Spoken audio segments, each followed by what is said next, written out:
My sister held our little brother underwater so he could meet Harry Potter. When I yanked her back, she screamed, "The portal requires submission." I just stared at her. That was 9 months ago. Yesterday, she sent a letter asking why we stopped her from finding peace. My sister, Emma, came home with a black eye last Tuesday.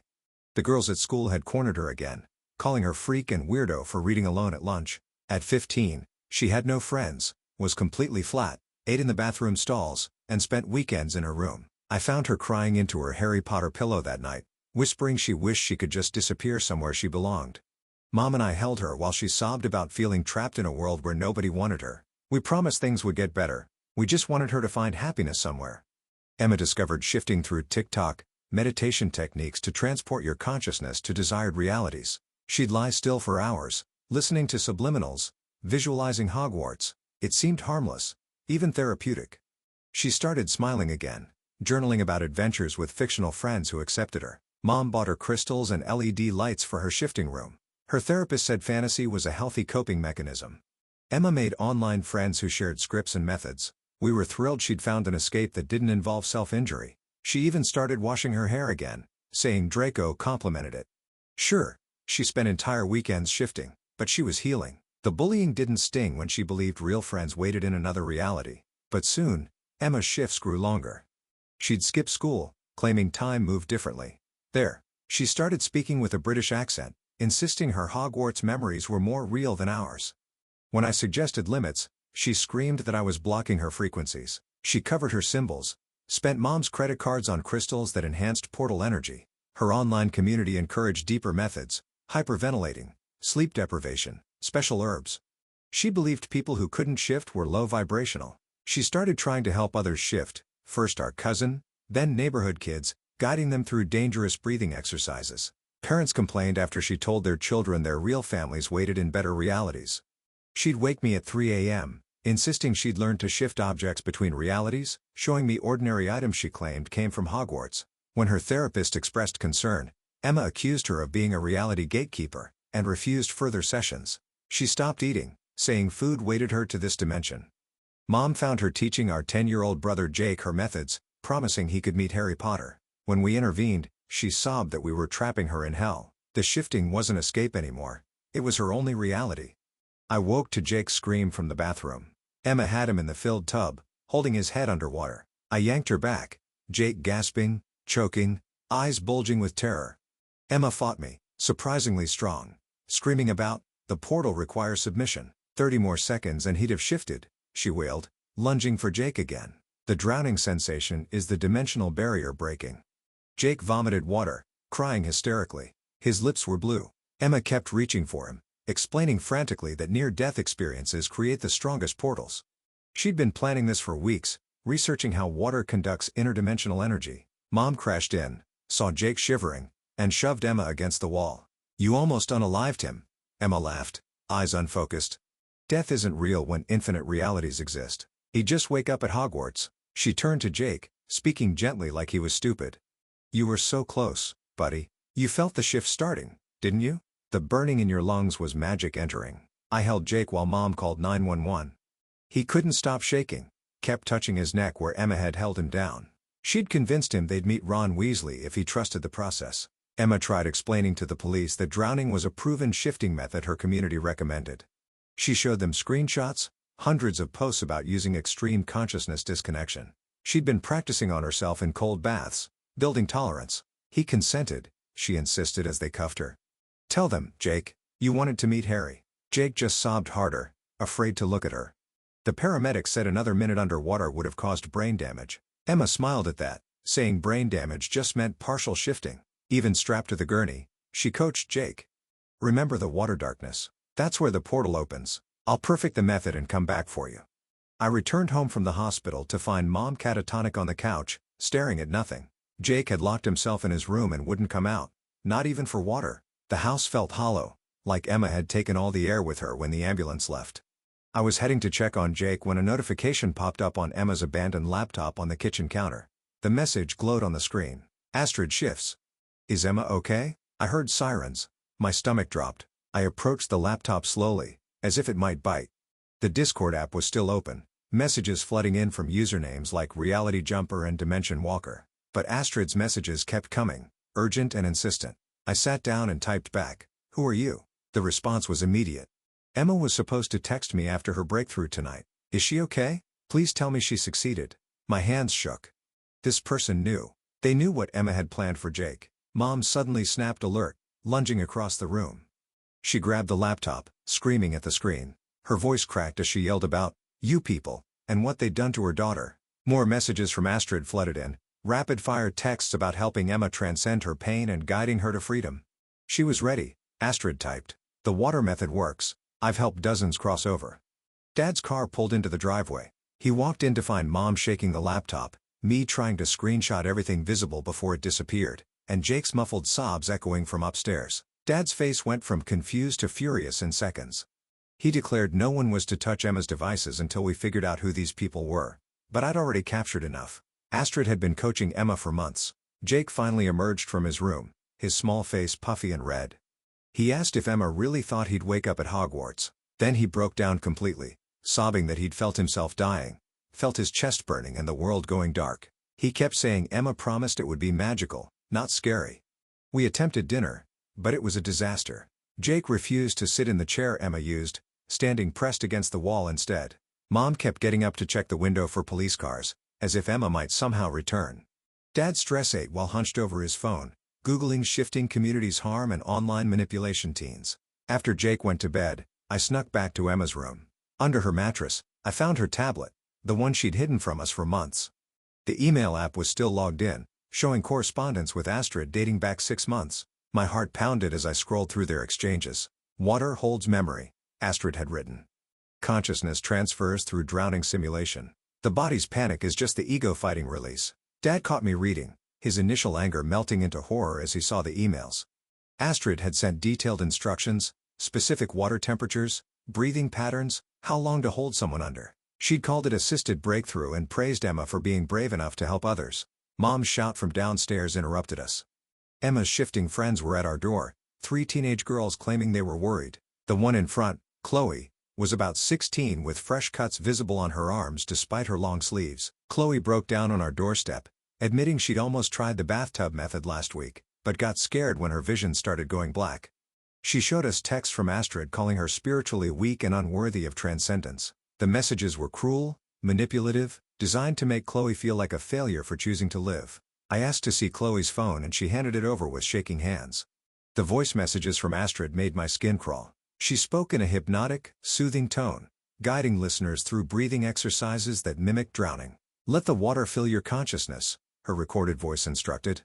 "The burning means you're close." Dad declared we were going to the police first thing in the morning, but Chloe panicked, begging us not to. Astrid had threatened to expose her shameful reality life to everyone if she ever spoke against the community.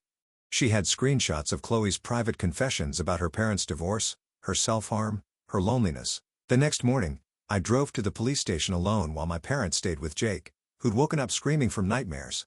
The officer I spoke with dismissed my concerns, saying online communities weren't illegal and kids playing pretend wasn't a crime. He suggested we focus on getting Emma's psychiatric help instead of chasing internet ghosts. I returned home defeated to find Mom on Emma's TikTok account. She'd discovered Astrid's videos, dozens of them with thousands of views. Astrid appeared to be in her late 20s, with long, ethereal hair and a soft voice. She taught consciousness separation techniques, always careful to use spiritual language that skirted legal boundaries. The wall behind Astrid in her videos was covered with drawings sent by her students, testimonials of successful shifts. My heart stopped when I spotted Emma's drawing of Hogwarts, labeled my star student, with a gold star sticker. My phone rang. Work was calling about my missed shift. My boss threatened termination if I missed another day. Mom overheard and screamed that my job didn't matter when Emma was in psychiatric hold, but we needed the money now more than ever. The hospital psychiatrist called that afternoon. Emma kept asking for Astrid's permission to eat, believing food would anchor her to false reality. She'd told the staff that Astrid was her spiritual mother, who understood her true nature. That evening, I created a fake account and paid the $50 membership fee to join Astrid's Inner Circle Shifters Discord. The chat logs made me sick, teenagers discussing exit methods and comparing near-death experiences like they were achievements. The moderators, including Astrid, encouraged increasingly dangerous techniques. Scrolling through months of messages, I noticed references to someone named Riley Shifts Forever, who'd gone silent 6 months ago. The last message from Riley was excited, saying she was ready for permanent residence. After that, nothing. Other users asked about Riley, but Astrid would only say she'd achieved her goal. Dad discovered our credit card statements the next day. Emma had sent Astrid $500 over 3 months for personal mentoring sessions. The payments were labeled as spiritual counseling through a payment app. Dad's face turned purple as he realized we'd been funding our daughter's manipulation. Our neighbor Mrs. Chen knocked on our door that afternoon. Her daughter Luna, only 14, had come home talking about transcending reality after attending Emma's backyard shifting circle last month.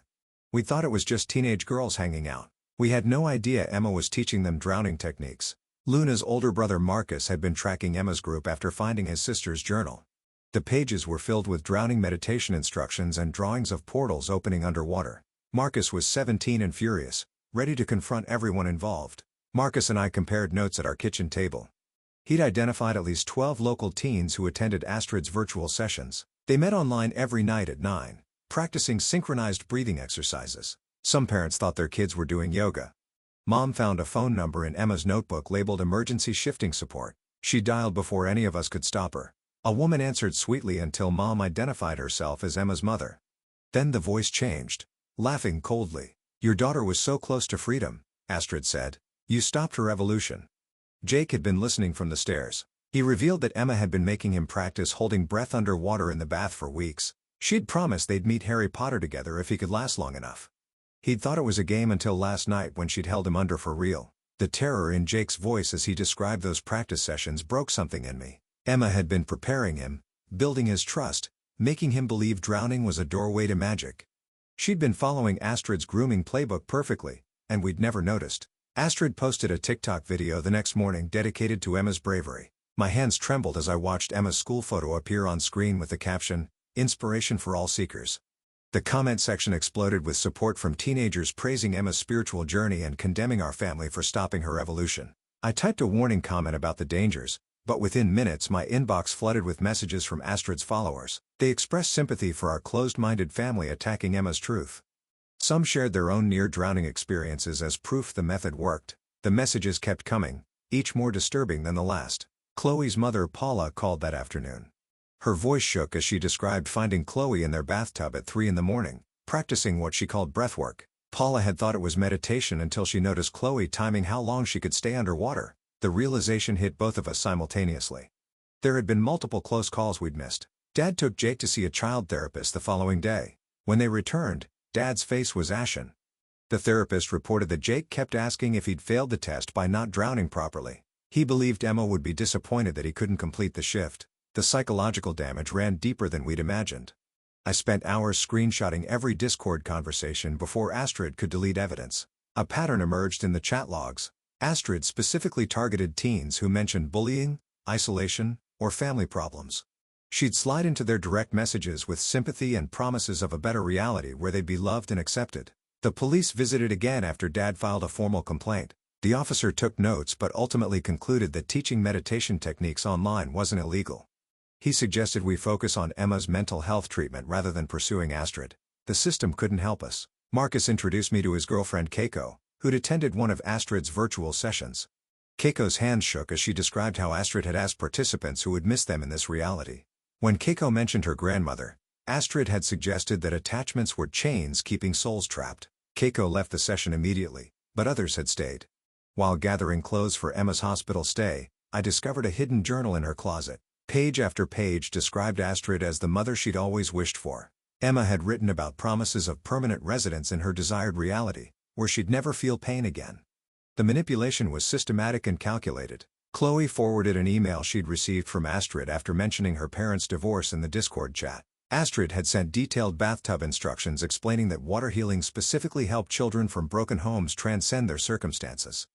The targeting was precise and predatory. Mom posted a warning in our local Facebook group about the shifting community. The response was immediate and divided.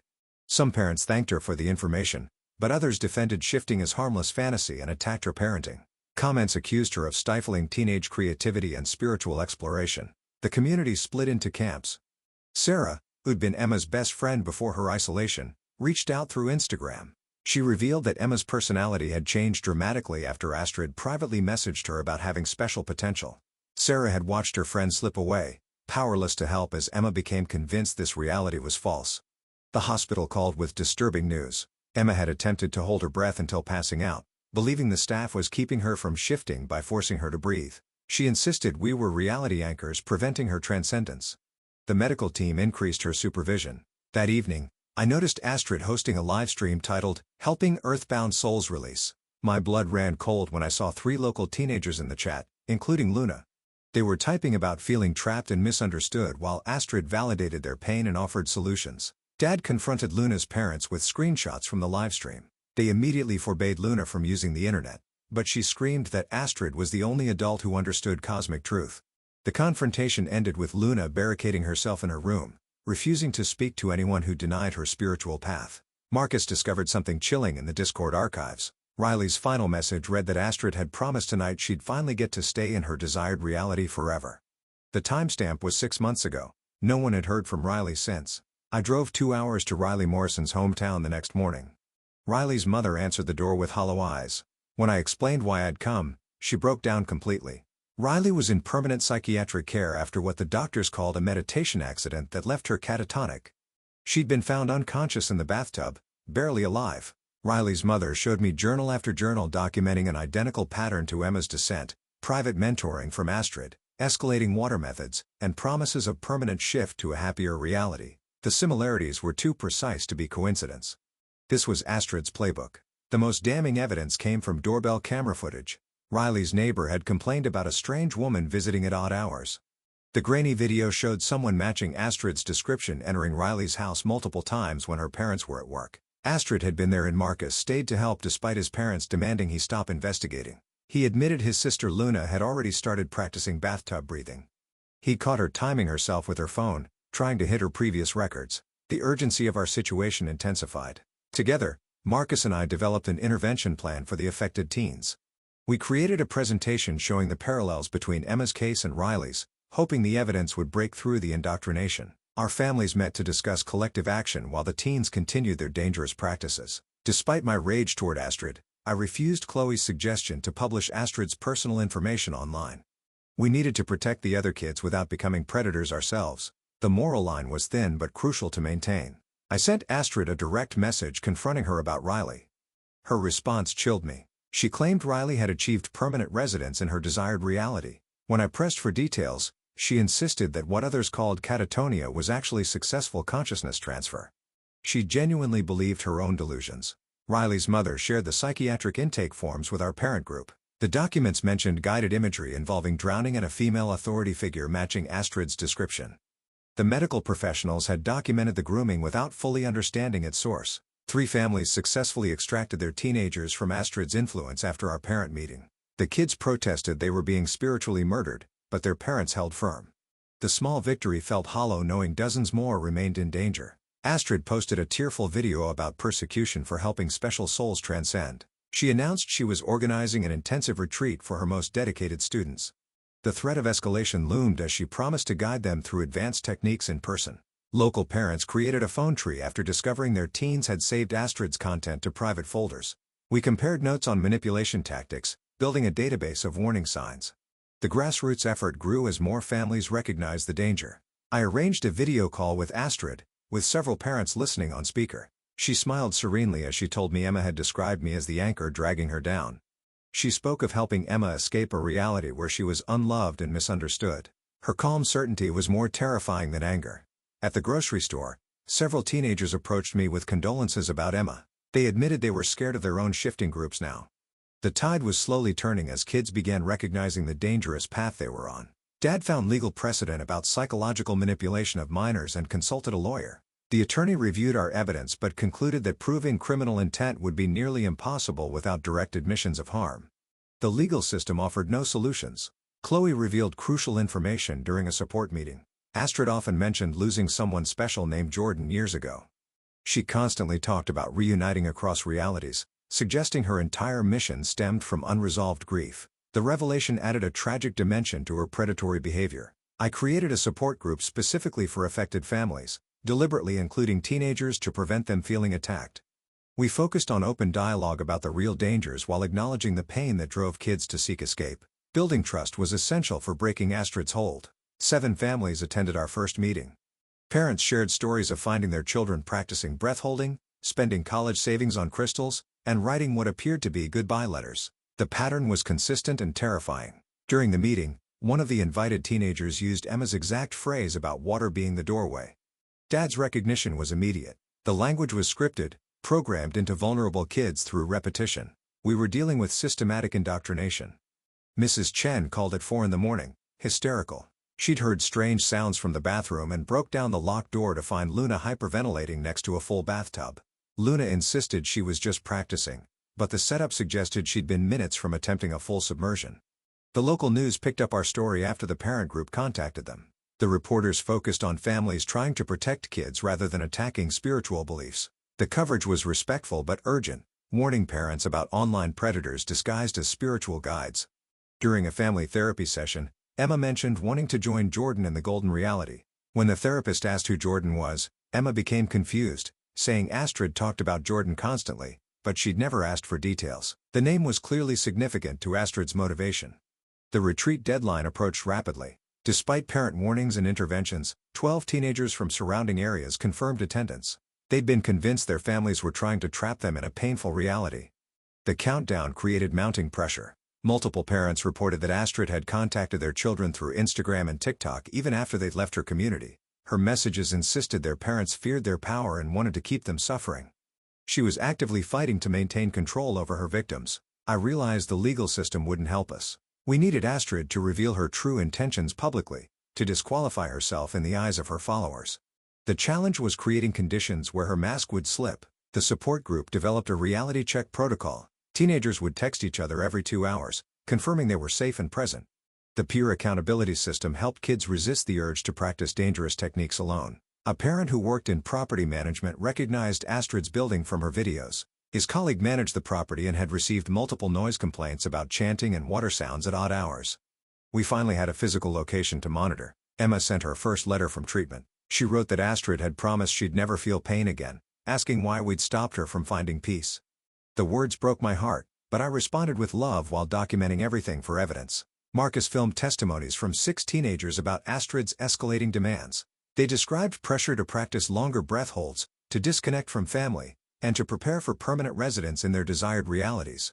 The video evidence was crucial for warning others. Astrid announced the retreat location publicly, an abandoned wellness center 40 minutes away with natural springs she claimed would enhance consciousness cleansing. The brazenness suggested she felt untouchable. Our parent group organized a legal monitoring presence at the retreat, while young adults like Marcus and me planned direct intervention if necessary. We walked a careful line between protection and vigilance, knowing any misstep could push vulnerable teens deeper into Astrid's influence. The wellness center owner revoked Astrid's booking after our parent group provided evidence of her dangerous teachings. She posted a tearful video about spiritual oppression, claiming society feared the evolution she offered. Her followers rallied to her defense. 5 families successfully extracted their teenagers from Astrid's influence using our support group's communication strategies. The kids initially resisted, but gradually began recognizing the manipulation they'd experienced. Each success gave us hope. A reporter investigating our story made a shocking discovery. Jordan was Astrid's younger sister who had drowned at 14. Astrid had found her body in the family pool. The tragedy suddenly explained everything. Astrid's obsession with water, consciousness transfer, and reuniting in other realities. Armed with this revelation, I crafted a message about helping Astrid heal from her loss instead of spreading her pain to other families. The approach required empathy, despite the damage she'd caused. Some parents disagreed, wanting pure confrontation, but I believed compassion might reach her where anger couldn't. 3 of Astrid's inner circle teenagers reached out privately, admitting they were scared after she suggested a group consciousness departure. The escalation toward mass tragedy was accelerating. We had limited time to intervene. Former follower Mika provided a recorded call where Astrid described guiding dozens to Jordan's reality as her life purpose. The 17-year-old's hands shook as she played the audio. Astrid's voice grew increasingly frantic as she detailed her nightly attempts to reach her sister through water meditation. The recording revealed someone consumed by grief, desperate to believe death wasn't permanent. Our parent group's collected evidence showed a clear pattern of escalation after each failed shift. Every time a teenager survived their attempt, Astrid pushed harder with the next student. The documentation painted a picture of someone spiraling deeper into delusion with each failure to reunite with Jordan. The support group hired an independent psychiatrist to review Astrid's public content. The assessment confirmed systematic grooming towards self-harm, disguised as spiritual guidance. The professional opinion gave our warnings more weight, though we still lacked legal recourse. 23 families across 3 towns joined our unified response. We agreed to monitor and support without attacking the teens' beliefs directly. The delicate balance required patience as we watched our children flirt with danger while believing they sought enlightenment. Astrid struck back with a video claiming I'd kidnapped Emma from her spiritual journey. She accused our family of holding Emma prisoner in a psychiatric facility against her will. The dangerous allegations sent her followers into a frenzy of support for their persecuted teacher. Child services arrived at our home the next morning following an anonymous tip. The caseworker investigated claims that Jake was being abused by an anti-spiritual family. Dad's face turned red as he explained the actual situation, showing documentation of Emma's attempt on Jake's life. The investigation cleared us quickly, but the threat was clear. 3 vulnerable teenagers disappeared from their homes after Astrid announced an emergency gathering. Their parents called in panic, describing empty bedrooms and notes about achieving permanent residence. The escalation we'd feared was happening. I had to track the missing teens alone while my parents dealt with the ongoing child services investigation. Marcus couldn't help because his parents had grounded him after discovering his involvement. Using the property management contacts information, I drove to the original wellness center location. Approaching the building, I heard Astrid's voice echoing from inside. She was telling the gathered teens that Jordan was waiting in the water, that tonight they'd all transcend together. My hands fumbled with my phone as I called Marcus and alerted the parent network. I entered the wellness center to find 7 teenagers in white robes standing around an industrial-sized tub filled with ice water. Astrid demonstrated proper submersion breathing, her movements graceful and practiced. The teens watched with glazed expressions, completely under her spell. Astrid explained calmly that she was helping them achieve what Emma couldn't. The teens nodded in agreement, some already hyperventilating in preparation. One girl, barely 13, swayed on her feet from oxygen deprivation. When I mentioned Jordan's death directly, Astrid's composure shattered. She screamed that Jordan hadn't died but had transcended to a better reality. Her face contorted with rage at my ignorance of spiritual truth. The mask had finally slipped. Luna suddenly doubled over and vomited from the hyperventilation practice. The spell broke as other teens rushed to help her, their concern for a friend overriding their trance state. Reality had intruded on their fantasy. I faced a choice between physically restraining Astrid or trying to talk the teens out of their dangerous plan. Violence would only reinforce their belief that we were the enemy. I chose compassion, sharing Jake's ongoing trauma in detail. I described Jake's nightmares, his refusal to take baths, his terror whenever he heard water running. I asked the teens who would find their younger siblings if they succeeded in their permanent shift. The question hung heavy in the air. 2 teens stepped away from the tub, tears streaming down their faces. They'd remembered their own siblings, their own connections to this reality. Astrid grabbed the youngest girl, pushing her toward the water in desperation. The other teens pulled the girl back as I positioned myself between Astrid and the tub. She collapsed to the floor, sobbing about saving them from pain like Jordan had suffered. Her grief poured out in waves, years of denial finally breaking. Astrid admitted she'd attempted shifting nightly for 3 years since finding Jordan's body. She showed us scars on her arms from her own drowning attempts. She believed she was too anchored to this reality to reach her sister. But maybe she could help others succeed where she'd failed. Parents arrived with EMTs just as Astrid's breakdown reached its peak. The teens chose to leave with their families, the spell of transcendence broken by witnessing their teacher's very human pain. Astrid rocked on the floor, repeating that Jordan was still waiting. I knelt beside Astrid and promised to tell Jordan's story with compassion rather than blame. She looked at me with hollow eyes, finally seeing the pain she'd spread to other families in her desperate attempt to reunite with her sister. The recognition seemed to break something fundamental in her. Astrid voluntarily entered the psychiatric transport, clutching a photo of Jordan she'd kept hidden in her robe. The EMTs were gentle, recognizing trauma rather than criminality. Our community's teens watched their spiritual leader reduced to a grieving sister, and the mythology crumbled. The wellness center owner arrived to find his property's main room soaked from the overturned tub. Instead of anger, he offered the space for our support group meetings. He'd lost his own daughter to online predators years ago and understood our mission. Over the following week, Emma called from treatment. Her voice was small as she described dreaming about Jake drowning, finally understanding that reality mattered because people in it could be hurt. The breakthrough came not from therapy but from imagining our brother's terror. Our support group expanded to 50 families, creating educational resources about manipulation, disguised as spirituality. We focused on teaching recognition of grooming tactics rather than attacking spiritual beliefs. The distinction mattered for reaching families before tragedy struck. The shifting community online began fragmenting after videos of Astrid's breakdown spread. Some hardcore believers claimed she'd been compromised by reality anchors, but many teens started questioning the methods they'd been taught. The doubt we'd planted was growing. Marcus's sister Luna joined our peer support program, sharing her experience to help other teens recognize the danger signs. She described the seductive promise of escaping pain and how it had almost cost her life. Her testimony reached kids in ways adult warnings couldn't.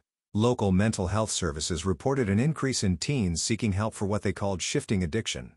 The normalization of getting help rather than seeking escape through dangerous methods marked a significant change in our community's approach to teen mental health. Emma's treatment team allowed supervised video calls with family. Jake initially refused to participate, but eventually joined to tell Emma he forgave her. The conversation happened mostly through gestures and expressions, but the connection began healing their relationship. Several former followers created their own support content, explaining how they'd been manipulated and what helped them break free. The peer-to-peer education proved more effective than any adult intervention could have been. Astrid's family reached out through her treatment facility, thanking us for handling the situation with compassion. They'd been searching for her for 2 years, not knowing she'd created this elaborate system to process her grief over Jordan. The reunion offered hope for her recovery. Our family attended therapy together, processing the trauma of almost losing Jake and discovering Emma's dangerous obsession. The sessions were difficult but necessary, addressing how we'd missed the warning signs and how to rebuild trust. The online shifting community evolved, with some groups adding safety warnings and mental health resources. While we couldn't eliminate the practice entirely, harm reduction became part of the conversation. Progress came in small steps. Emma completed her initial treatment program and transitioned to outpatient care. She had to earn back privileges slowly, demonstrating she could distinguish between fantasy and reality. The process was frustrating for her but necessary for our family's safety. Jake started swimming lessons with a therapist who specialized in water trauma. Each small step into the pool was a victory over the terror Emma had instilled. His courage in facing his fears inspired our whole family. The Parent Support Network created a documentary about online predation, disguised as spiritual guidance. We shared it freely with schools and community centers, hoping to prevent other families from experiencing our nightmare. The project connected survivors and created a lasting resource. Astrid sent a letter 6 months later, apologizing for the pain she'd caused while trying to escape her own. She was learning to live with Jordan's death rather than denying it through elaborate fantasies. Her progress gave us hope that healing was possible for everyone involved. Emma returned home under strict supervision, her room stripped of shifting paraphernalia.